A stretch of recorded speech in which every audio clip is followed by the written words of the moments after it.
Canarias cierra el año con un récord en la llegada de migrantes por mar. Más de 46.000 personas, casi 2.000 solo en la última semana. Es una crisis sin precedentes, según el presidente canario, que acusa tanto al Gobierno como a la Dirección Nacional del PP de irresponsables y de no hacer nada. Ambos dos son cómplices de que la situación se mantenga.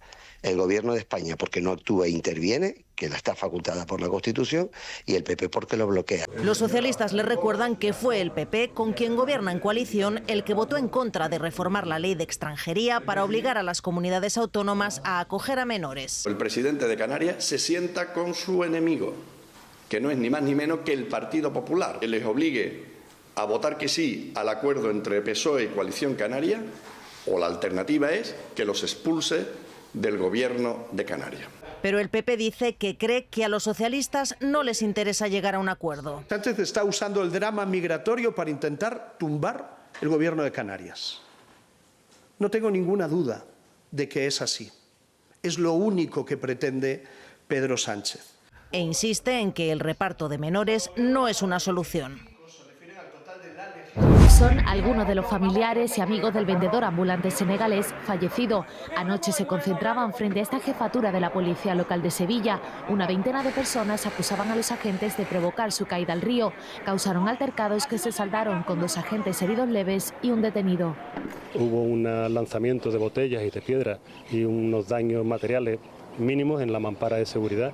Todo ocurrió en este puente de los Remedios. El hombre corrió hasta aquí mientras huía de un dispositivo policial contra la venta ambulante ilegal. La policía local defiende su actuación. Se trató de un seguimiento y no de una persecución. El hombre llegó hasta este muelle y, según la versión de la policía local, se agarró al pretil del río sin soltar en ningún momento la mercancía y en una actitud inesperada, según los agentes, se soltó y se hundió. Siempre sueltan el latillo y este hombre, por alguna razón, no lo soltó. Siguió con ellos y tomó esa decisión, nunca sabemos por qué. 2 agentes se lanzaron al agua para intentar salvarlo, pero fue rescatado ya sin vida por los buzos. Ya hay una investigación abierta para esclarecer lo sucedido. Y a punto de terminar el año, un nuevo crimen machista en Madrid eleva a 47 el número de mujeres asesinadas. Esta vez la víctima es una joven de 29 años y su exnovio, que ya ha sido detenido, tenía una orden de alejamiento. El crimen ha ocurrido sobre las 2 de la madrugada en la 4ª planta de este bloque de viviendas en el barrio madrileño de Usera.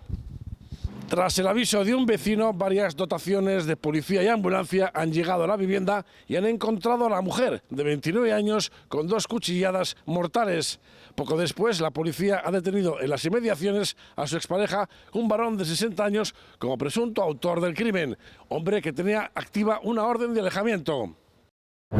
Hay niños que se han quedado sin padres y están totalmente desprotegidos. Necesitan ayuda, dice Parhan Singh, representante de los familiares de las víctimas, que piden al gobierno que les devuelva cuanto antes los cuerpos de sus seres queridos.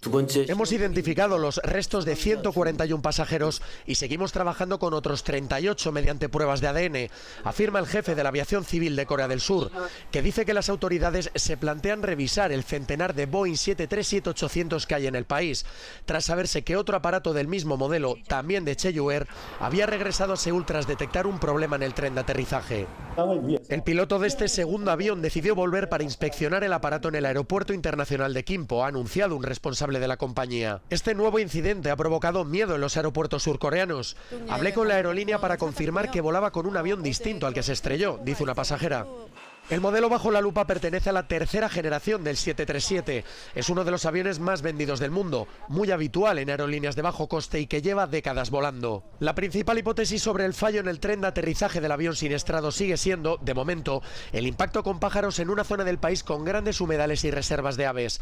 Pero los investigadores tratan de saber por qué los pilotos intentaron tomar tierra, aparentemente, tan pronto después de detectar el fallo. ¿Por qué el avión iba tan rápido por el asfalto sin que, también en apariencia, se activaran sistemas de frenado aparte del tren de aterrizaje?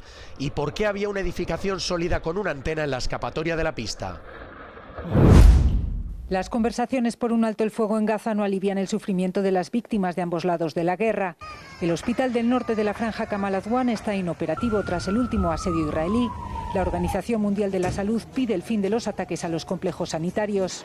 En Tel Aviv, familiares de rehenes en manos de Hamás esperan la noticia de un acuerdo. Tiene que ser un pacto que libere al centenar de secuestrados, dice esta voluntaria. El colectivo teme que un hipotético intercambio de secuestrados por presos colapse si se hace en varias fases.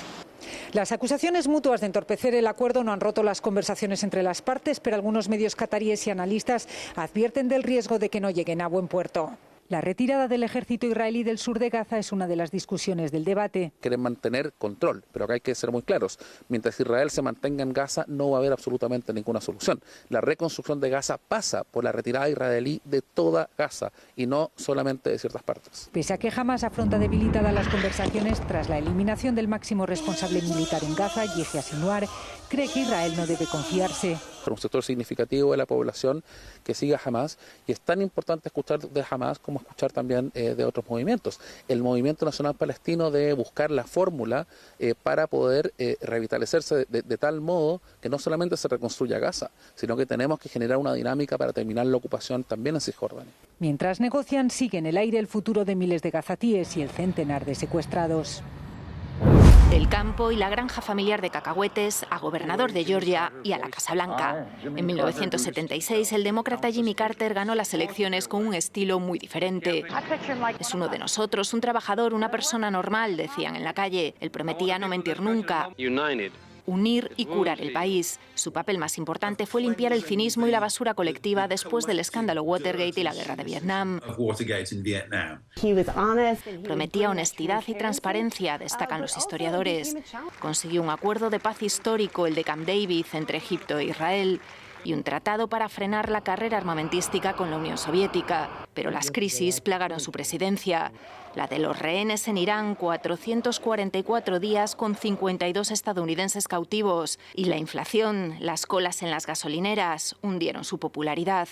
Solo aguantó un mandato. En 1980 perdió frente a Ronald Reagan. Emprendió una nueva etapa de lucha por la paz, los derechos humanos. Hoy los estadounidenses lo valoran más por lo que hizo después de ser presidente. Por su buen corazón, su labor por la comunidad más allá del Partido Demócrata. En 2002 le concedieron el Premio Nobel de la Paz. Con 90 años, después de una caída, seguía haciendo voluntariado con su esposa, ayudando a levantar casas para personas de bajos recursos. Me gustaría que la paz y los derechos humanos fuesen mi legado, decía. Ha muerto con 100 años, en la misma casa en el campo en la que vivió casi toda su vida. No habrá recovecos sin inspección previa. Los verán en moto, a pie, a caballo y por el aire. Más de 1000 agentes estarán pendientes para que la Puerta del Sol despida el año con total seguridad. Hoy, día 30 de diciembre y mañana día 31, a las 21 horas, se va a proceder al cierre total de la plaza. Por eso piden que sobre esa hora evitemos estar por la zona. Necesitan despejarlo todo para limpiar y comprobar que no hay nada peligroso. Luego podrán ir pasando uno a uno hasta completar el aforo, que es de 15.000 personas. No van a poder acceder con objetos que sean susceptibles de ser peligrosos. Esto es, botellas de cristal, objetos pirotécnicos. Si van a acercarse tienen que tener dos calles muy bien localizadas. La primera, la calle Preciados, y la paralela, la calle del Carmen. En caso de que hubiera algún incidente, son las zonas de evacuación. ¿Y si vamos a ir con los más pequeños? O apuntarle el número de teléfono en la mano, o algún papel en un bolsillo y la dirección de los padres. También recomiendan que no les digamos la típica frase de que si se portan mal se los va a llevar la policía.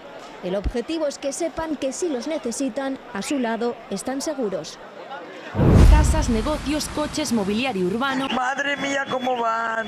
La Dana arrasó con todo y ya es este año uno de los desastres naturales del mundo con mayor impacto económico según una ONG inglesa. Spain is being featured this year because of the high death toll and because of the huge expense occurred by the floods in Valencia. El coste superaría los 4.000 millones de euros. Se basan en datos de las aseguradoras. Por eso, los expertos apuntan a que el impacto podría ser aún mayor. El daño siempre es mayor. No siempre se aseguran los bienes en la cuantía y en el valor que tienen. Luego hay que añadir el coste territorial, el coste ambiental.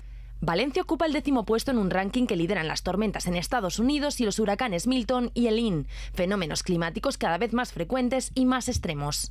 Hay algunas zonas que son más sensibles, como las zonas tropicales.